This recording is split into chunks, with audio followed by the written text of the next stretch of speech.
Hello, and welcome to another episode of GoodCast, a podcast produced by Goodwill, North Central Texas. It's a show where we take a closer look at the story behind the store and highlight successes made possible thanks to the generous donations of everyday people. Today, we've got a very interesting and full episode for you, so I'm going to keep this intro short and sweet.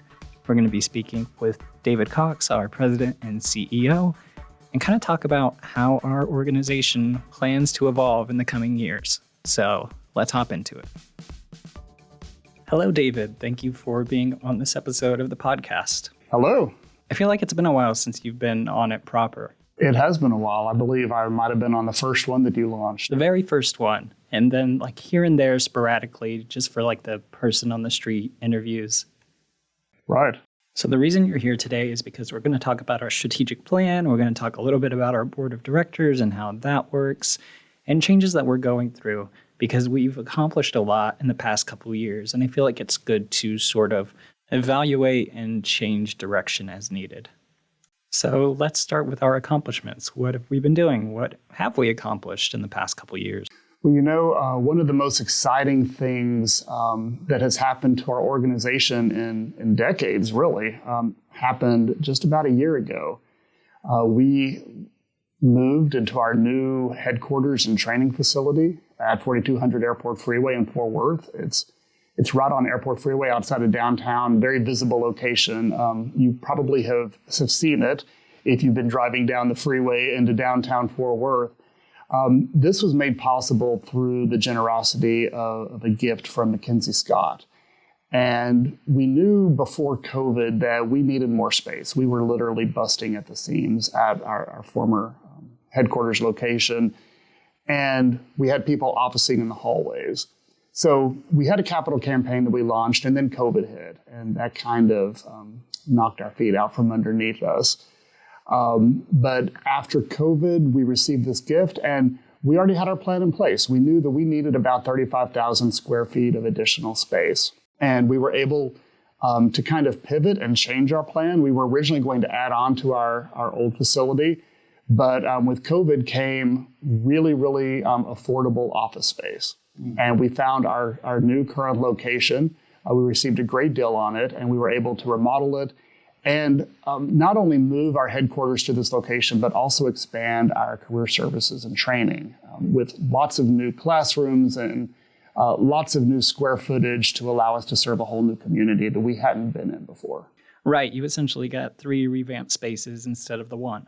Exactly. Because with the move, we still kept our main campus headquarters and career training center, and we were able to take former office space over there and remodel it into classrooms as well. So we now have an abundance of classroom space and program space for Goodwill to provide our services for the community. And it's a really exciting thing. Did that help timeline-wise? Like, was it faster to do this simultaneously instead of just making changes to the one building? Probably would have taken about the same amount of time, but we saved time and money by moving to this new location. We were able to get into this location, remodeling and everything, for about half of what it would have cost to build new at our other plant. So it made sense. It was really a win-win. So obviously Goodwill North Central Texas is a huge organization. Last time I checked, I think we were at $53 million nonprofit. So how do you measure success for a team this big? Well, you know, a lot of organizations look at the bottom line. Are we making money, right? Goodwill has a double bottom line. We have the financial bottom line, and we have the people served bottom line. And the people served is always the most important because that is our reason for being. We were established in 1902. We are one of the largest and most respected nonprofits in the country. And we take that very seriously. So our main bottom line is the number of people served. And I'm proud to say that last year we were able to serve 11,000 people in our community last year. That's not including the people who work for Goodwill, the majority of whom have a barrier to employment. So you add that on top of that, we're back to pre-COVID numbers. COVID really hit us very hard in number of people served. We had to become very innovative in providing services. People could no longer come in person to receive job training and placement like they had before. So we pivoted and we started online programs and mobile crews and things like this to reach people really where they were and to still be able to serve them. Well, now that COVID is over and people can come back in person, we're still maintaining those other ways of serving people. So add them together, we are exceeding the numbers that we saw pre-COVID. So that's very exciting to see 11,000 plus people served last year. And those are lives that are changed. Those are people who needed help finding a job. And we believe that employment, the power of work, is truly transformational for people's lives. And that's what we're seeing. So that's 11,000 transformed lives last year. Right. And I think it's important to mention that we are a nonprofit. So you talk about the bottom line. We're not looking for an excess of funds. We have to put that directly back into our programs. The difference, nonprofit does not mean that you can operate at a loss, because then we're not being able to effectively serve our community. It means that the profits that we make through our donated goods and retail program are then reinvested into the community. They don't go to shareholders. They go back into our organization to serve more people.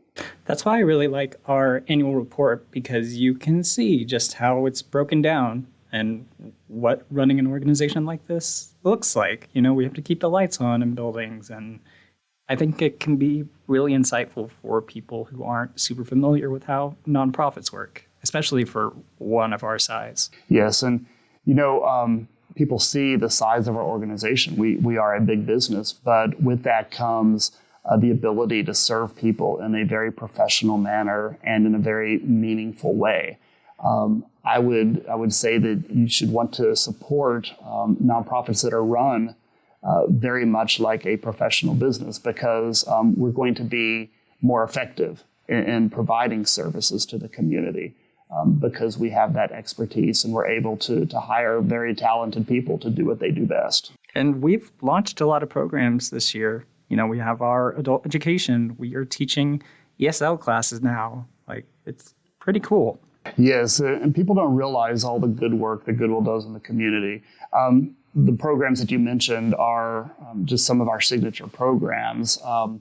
We're moving a lot into the education realm. Kids that have dropped out of school and need to get their high school equivalency. Now adults that had dropped out of high school who need that high school equivalency. And we have a work component with it. We don't just get them their high school equivalency, their GED. We give them a work experience as part of that and placement when they're done into a job in the community. So that's really transformational for lives, and it's exciting to see. And now for people who want to enter those programs who may not have the literacy that's required, we have our literacy programs and our ESL programs, which are really helping people to take that next step into education. On top of that, we have numerous programs like truck driving school and medical office assistant, things that are for very in-demand jobs to get people trained up so that they can get these high-paying, secured jobs, which is really great. Launching pilot programs is really integral to increasing the amount of services that we offer. So how do you translate that a step further? Well, really, when we're looking at the next steps for our organization, it's all board-driven, our board of directors. We have a volunteer board of directors, and they really cast the vision for our organization. And they are my bosses. They're who I report to. And they say, this is where we would like to go in the next 10 years. This is how many people we would like to serve. Now, make it happen. And that's what we do. And we do a very in-depth strategic planning process to look at our community, what are the needs, and how can Goodwill fill those needs through our services. And how much research goes into that? Is it based on word of mouth, testimonial? Are you talking to other nonprofit leaders? Does a lot of that come from the board? Yes, and yes. So a lot of research goes into the strategic planning process, and we just wrapped that up this go around end of last year. First and foremost, we do a community needs assessment, and that is a very in-depth look at our community. What are the needs of our community? What are we currently doing? We also do what we call a SWOT-V, which is strengths, weaknesses, opportunities, threats. A lot of people have heard of that, but we also add V on the end of that, which is for vision. And that is surveyed from both staff and board stakeholders to take a look at what are we doing well, what are our opportunities, what are our threats, and how does vision play into that. And then we do a lot of surveys, focus groups. We take a really in-depth look at what we're currently offering, what we could be offering. We want to make sure that if we're training people for jobs, that those jobs are actually out there in the community. And we want to make sure that the people we're serving are really the ones that are in need, who need Goodwill services. So it all has to align when the strategic planning process is undertaken. Are you able to give me some key points that we're focusing on for the strategic plan? Sure. The main thing is expansion of services. Our big goal for the end of 10 years is to be the number one Goodwill when it comes to providing services to people in the state of Texas.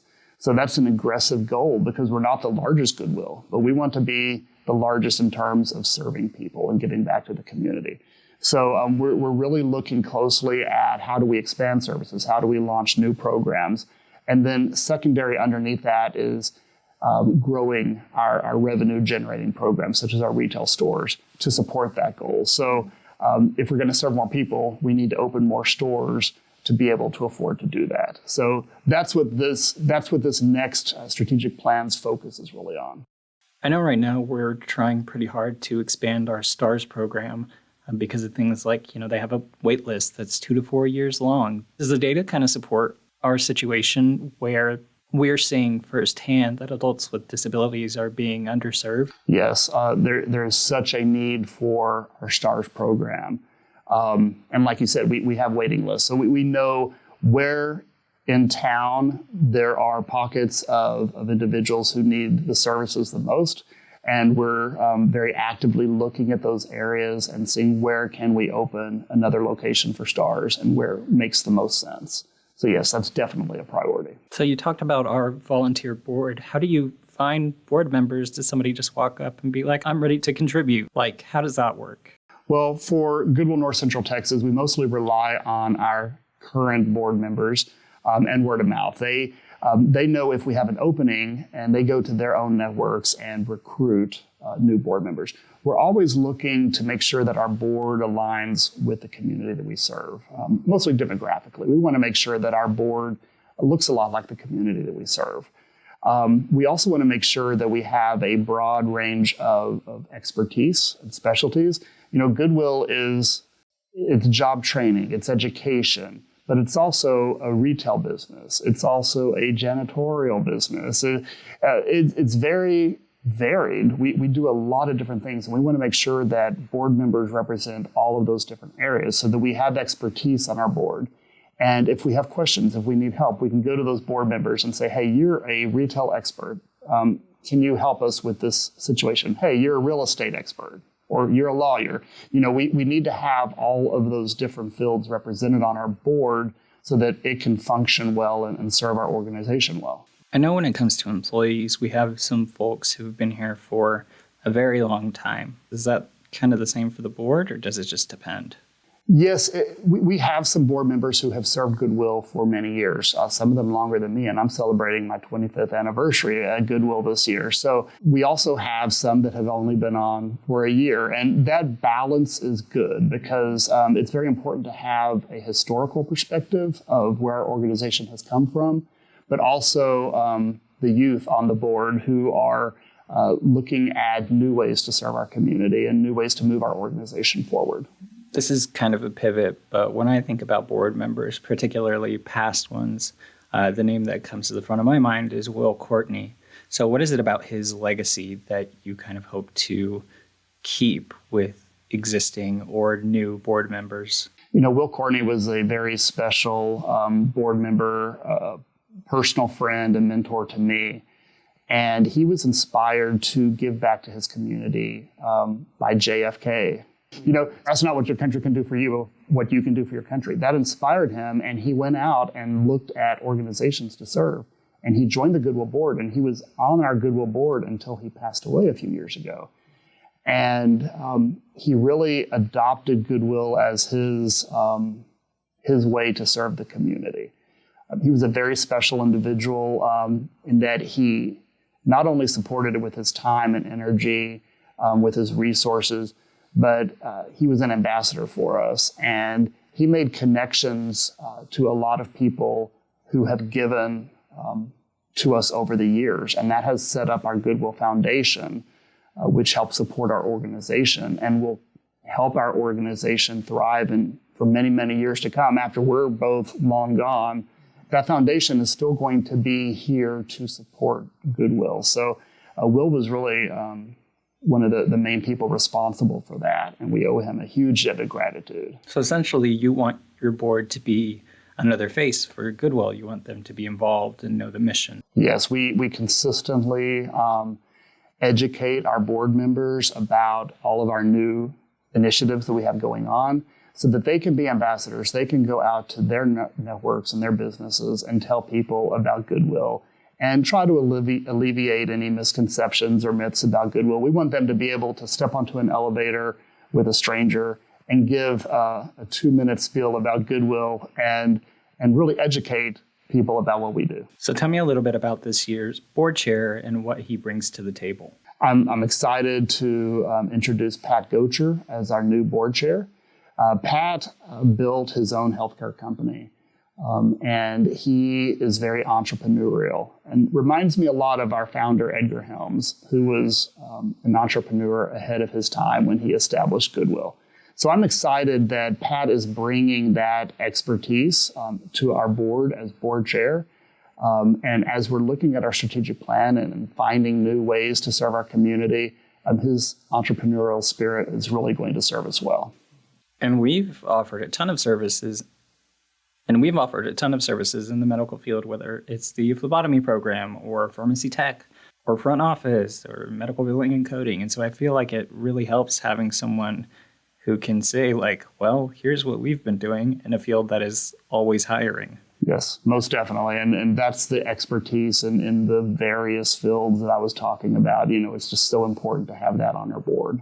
And what is it that a board chair specifically does? So the board chair is really a sounding board for me, first and foremost, works very closely alongside me to plan and to operate the business.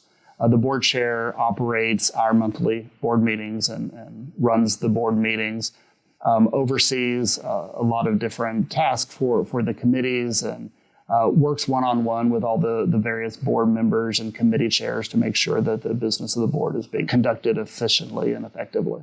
So you talked about your tenure here. Is it kind of intimidating or maybe like a relief to have people who will be like, okay, here's how we need to change things in the next 5-10 years? It's good to have the support of the board, and we have an amazing board who supports our organization so very well. So it's great to have them as a sounding board and as a support system for me so that it's not just a few people making decisions. You know, it's a group making decisions for the benefit of Goodwill. Right. It's not your show. It's everybody's show. It's everyone's show. And, you know, that goes with our staff as well. It's a team. It's not one individual that can make an organization the size of Goodwill run. It's the team. The board and myself, we're kind of vision casters, and we're able to say, this is where we want to go. This is where we need to go. But then it's the job of the staff to come together and work together to make that happen. Ultimately, what is the hope that you and the board have for Goodwill North Central Texas at the end of this strategic plan? So we are currently, we just launched our most recent 3-year plan. And we have a 10-year overarching plan, which is, like I said, to serve more people than any other Goodwill in the state of Texas. Yes. That's an ambitious goal.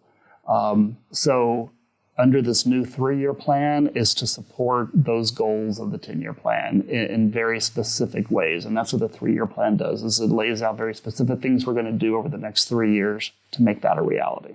That's the main thing about strategic planning, is you write it in pencil and you carry a big eraser because things change. Mm-hmm. Who would have predicted a few years ago that COVID would have had such the impact that it did, not only on our organization, but on the world? The world changed. you can have all these wonderful goals and plans, but the world may change. So you have to be willing and able to pivot at a moment's notice. And that's something that we've learned the hard way in a lot of ways, but it's something that you always have to remember. Future's looking bright. Future's looking bright. And, looking at 11,000 plus people served last year, I'm excited to outdo that number this year. And yeah, the future's bright for Goodwill and for the community that we're serving. Thank you once again to David for speaking with me. I hope you all learned a lot. I know I sure did. And I also hope that you're excited for the things that we have planned for North Central Texas here in the near future. One last thing before you go, our fashion show fundraiser gala Project Goodwill is coming up on April 4th. It's not too late to purchase tickets. And of course, there is always room for sponsorship. This year's Project Goodwill is focused on raising funds for our STARS expansion to create a new facility where adults with disabilities can learn life skills and become more independent. You can go to goodwillnorthcentraltexas.org/Project Goodwill to learn more about the event and purchase tickets. And I might recommend listening to last year's episode. It's always really cool getting to speak with the designers and the people who run the show. That's our team, essentially, and hearing what they love most about it. But that's all I've got for you today. Thank you so much for listening, and we'll see you in the next episode. You have been listening to GoodCast, a podcast produced by Goodwill North Central Texas. To stay up to date on all things Goodwill NCT, be sure to check out our social media and sign up for our newsletter. And if you have a second, we'd appreciate it if you could share the show with a friend or leave us a review on iTunes. It is the fastest way to help the show grow. You can find us on Apple Podcasts, Spotify, or wherever you find podcasts.